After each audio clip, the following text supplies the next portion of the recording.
तो गाइस अभी हम जा रहे हैं ऑपरेशन के लिए। आज मेरा ऑपरेशन है। ये देखो हमारी कितनी फैमिली बैठी हुई है। सो हाय एवरीवन, आज व्लॉग मैं स्टार्ट कर रही हूँ क्योंकि मेरे भाई की देखो क्या हो गया मेरे भाई को।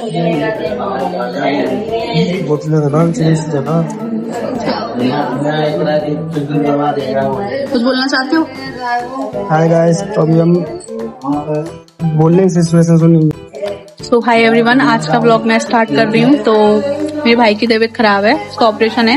देखो कुछ कहना चाहते हो? अभी बोलने की सिचुएशन में नहीं है अभी हम। अभी देखते हैं, अभी इन्फेक्शन थोड़ी कम हो जाए फिर भाई का ऑपरेशन होगा। देखो किसकी नजर लग गई हमारे भाई को।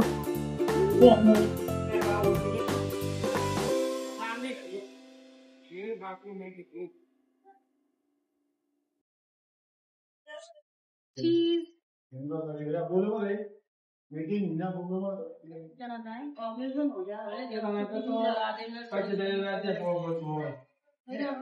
जाए